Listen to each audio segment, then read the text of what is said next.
Pour commencer votre partie d'Age of Sigmar, il vous faut un plateau de jeu. Les deux formats conseillés sont le carré d'1m20 de côté pour une partie à 1000 points et un rectangle d'1m20 par 1m80 pour du 2000 points. L'avantage étant de pouvoir découper le champ de bataille en zones de 24 pouces de côté. 4 zones à 1000 points et 6 zones à 2000 points. Chaque carré de 24 pouces se verra agrémenté d'au moins un décor. Une fois les décors placés, vous pouvez choisir de leur donner une règle de paysage. Jetez un dé pour chaque élément de terrain et référez-vous au tableau de paysage. Cette règle est entièrement optionnelle mais peut ajouter du piment à vos parties. Si votre champ de bataille est prêt, il est temps de passer au déploiement de vos troupes. La manière dont sont déployées les armées est définie par le scénario que vous choisissez. Dans la rubrique Placement, vous trouverez les modalités de déploiement de vos troupes. Le plus souvent, vous procéderez comme suit. Jetez un dé. Le joueur ayant le plus haut résultat désigne son territoire comme indiqué sur la petite carte du plan de bataille. Il dispose alors une unité selon les modalités du scénario. C'est ensuite au deuxième joueur de placer une unité, puis les unités sont ainsi déployées à tour de rôle jusqu'à ce qu'il ne reste plus de troupes à poser sur la table. Si vous disposez d'un bataillon, celui-ci peut être déployé en une seule fois, ou bien selon n'importe quelle combinaison de votre choix. Les unités placées en réserve comptent comme une pause, mais sont mises de côté jusqu'à ce que l'aptitude qui les fait entrer en jeu soit déclenchée. Une fois le placement terminé, les deux camps désignent leur général, et la bataille peut commencer. Le joueur qui a fini de placer son armée en premier choisit qui aura le premier tour. Une fois que les joueurs auront joué leur tour, il faudra relancer le dé pour savoir qui commence le round suivant. En cas d'égalité, le joueur qui a joué en premier au round précédent décide. Chaque tour est divisé en 6 phases, qu'il faudra jouer dans un ordre précis pour terminer son tour. Je vous propose d'aborder chacune de ces phases en détail. La phase des héros est consacrée à l'utilisation des aptitudes de commandement et de la magie. Commençons par les aptitudes de commandement. Au début de chacune de vos phases des héros, vous ajoutez un point de commandement à votre réserve. Un point supplémentaire est attribué au début de la bataille pour chaque bataillon qui compose votre armée. Les points non consommés sont conservés pour une utilisation future. Avec un point, on active une aptitude et on peut tout à fait utiliser plusieurs fois la même aptitude dans le même tour. Attention néanmoins à bien lire la description des aptitudes de commandement disponibles sur le War Scroll de votre héros. Dans certains cas, c'est utilisable que si votre héros est le général. Tous les héros connaissent les 3 aptitudes disponibles dans les règles, mais celles-ci sont utilisables pendant d'autres phases. Au pas de course est réservé à la phase de mouvement, en avant vers la victoire à la phase de charge et présence exaltante à la phase de déroute. Vous noterez que si votre général est tué pendant la partie, il vous faut en choisir un autre, ce qui peut vous donner accès à une autre aptitude de commandement. De nombreux effets se déclenchent à la phase des héros. Il peut s'agir d'un trait de bataille, d'une aptitude de bataillon, d'un trait de commandement ou encore de l'effet d'un artefact. Référez-vous à la description pour savoir si ces effets sont applicables à la phase des héros. Je vous conseille pour vos premières parties de lister sommairement toutes les aptitudes utilisables à cette phase, pour être sûr de ne pas en oublier quoi. La phase des héros est aussi la phase de magie. Si un War Scroll comporte le keyword sorcier, alors l'unité peut tenter de lancer et de dissiper un ou plusieurs sorts. Pour lancer un sort, jetez 2 dés, puis comparez la somme des dés à la valeur de lancement du sort. Si c'est supérieur ou égal, alors le sort est réussi. Votre adversaire peut alors tenter de le dissiper en lançant à son tour 2 dés. Si la somme est supérieure au résultat de lancement, alors le sort est dissipé et ses effets ne sont pas appliqués. Pour dissiper, le joueur adverse doit disposer d'une unité ayant la capacité de le faire à 30 pouces de votre magicien. 30 pouces ou moins bien sûr. Un sort ne peut être lancé qu'une fois, que ses effets aient été appliqués ou pas. Et de la même manière, on ne peut tenter de dissiper un sort qu'une seule fois. La liste des sorts dont dispose un sorcier est précisée dans son War Scroll sous le titre Magie. Il est temps de passer à la phase de mouvement.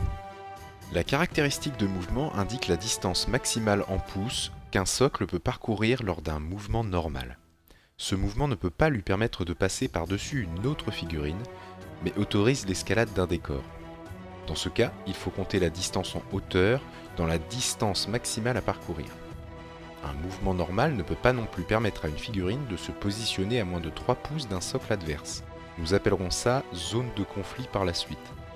Il existe 2 autres mouvements particuliers qui permettent d'entrer ou de se déplacer dans cette zone. La charge et l'engagement. Mais nous les verrons plus tard. Rappelez-vous qu'un mouvement ne peut jamais vous permettre de rompre la cohésion d'unité. Les socles des figurines d'une même unité ne peuvent pas être éloignés de plus d'1 pouce du socle d'au moins une autre figurine de l'unité. Et en cas d'escalade, il ne doit pas y avoir plus de 6 pouces entre les figurines. Un mouvement normal peut être de nature particulière. C'est le cas du repli et de la course.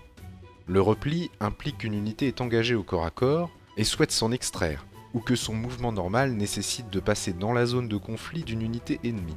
Pour qu'un mouvement de repli soit valide, il faut que la position finale de tous les socles de l'unité soit en dehors de la zone de conflit de toute unité ennemie. En d'autres termes, que le mouvement vous amène à plus de 3 pouces de toute unité. La course est un mouvement normal augmenté d'un D6. Jetez le dé et ajoutez le résultat à votre caractéristique de mouvement. À la suite d'un repli ou d'une course, une unité ne peut ni tirer à la phase de tir, ni charger à la phase de charge. Les unités disposant du vol peuvent quant à elles passer par-dessus un obstacle, un décor ou une autre figurine, sans comptabiliser la distance verticale parcourue. Attention, les restrictions de cohésion, de zone de conflit, de course et de repli s'appliquent tout de même. Avant d'entamer la phase de tir, il faut que nous soyons bien au clair sur la notion d'attaque. Cette notion sera également utile pour la phase de combat. Dans Age of Sigmar, ce sont les armes qui ont des caractéristiques. Celles-ci sont détaillées sur chaque War Scroll. D'abord, il faut savoir de quoi votre figurine est équipée. Pour cela, il suffit de regarder la description de l'unité. L'arme peut être une arme de tir ou une arme de mêlée. Pour effectuer une attaque, désignez une unité ennemie se situant à une distance en pouces inférieure à la portée de l'arme.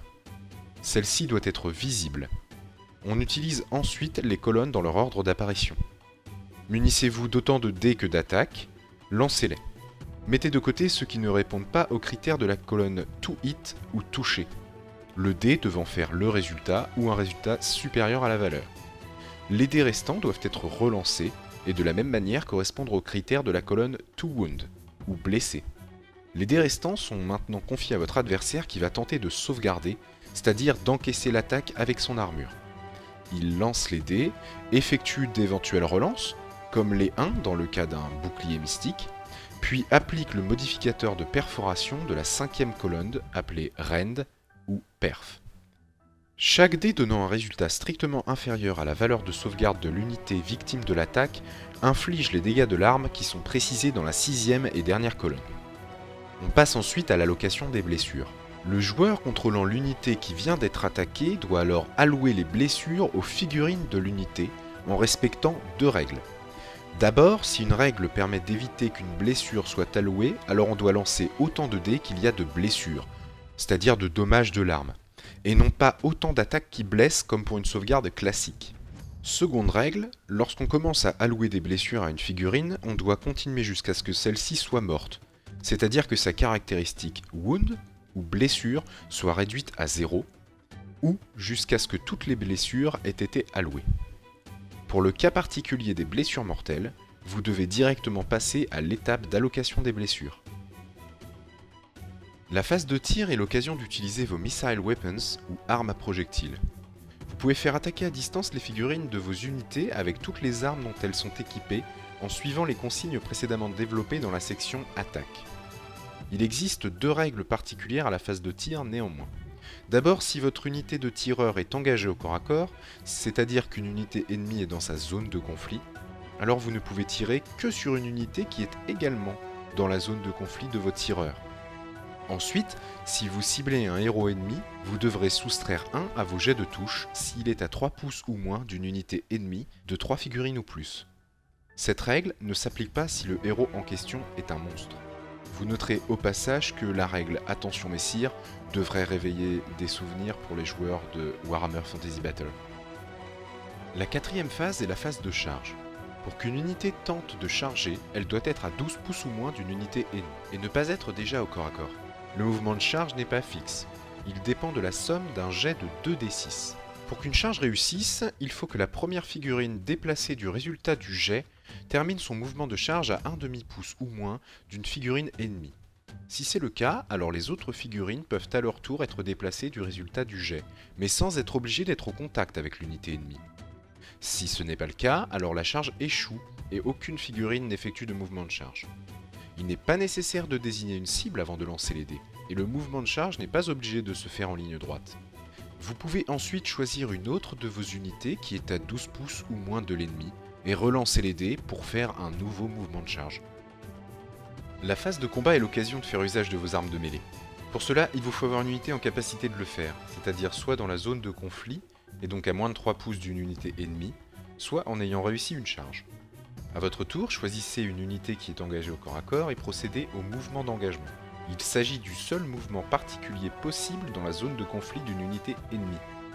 Ce mouvement d'engagement ne peut pas excéder 3 pouces, et il suit une règle bien particulière.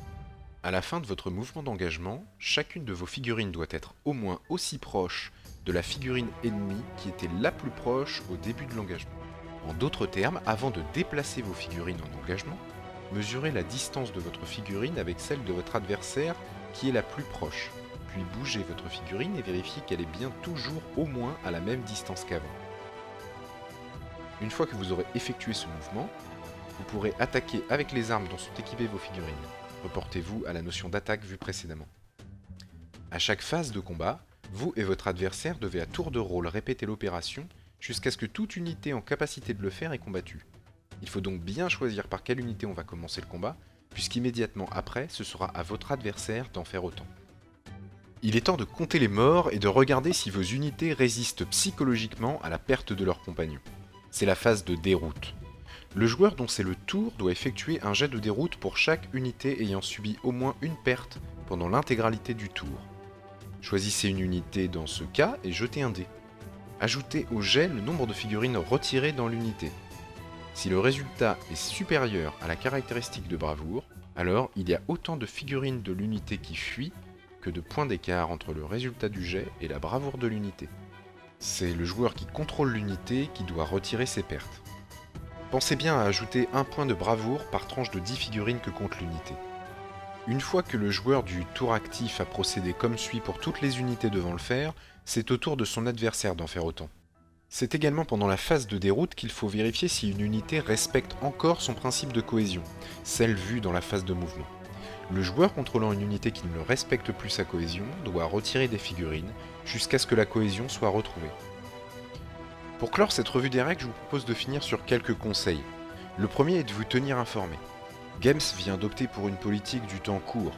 Là où il fallait des années avant qu'une ligne ne change dans un livre d'armée de Warhammer Fantasy Battle, il existe aujourd'hui une section errata mise à jour régulièrement sur le site de Game Workshop. De plus, vous trouverez des modifications importantes dans un manuel du général qui sort chaque année. En tout cas, c'était le cas pour l'instant. On a souvent dit que ces règles étaient simplistes, j'affirme qu'il n'en est rien, et que cette V2 pousse encore plus loin la complexité, ce qui nécessite un investissement qui va lui aussi plus loin. Mon deuxième conseil est de toujours considérer Age of Sigmar pour ce qu'il est, un jeu. Et à ce titre, gardez en tête une règle qui a toujours été présente dans les jeux Games et dont je regrette l'absence dans cette version. En cas de litige avec votre adversaire, ne vous laissez pas pourrir le plaisir de jouer. N'hésitez pas à couper le débat en jetant un dé. De 1 à 3, tu as raison, de 4 à 6, c'est moi. Avant d'en venir aux mains, faites donc appel au destin. Sur ce, je vous souhaite de prendre beaucoup de plaisir sur cette deuxième version. Pour nous, c'est le projet.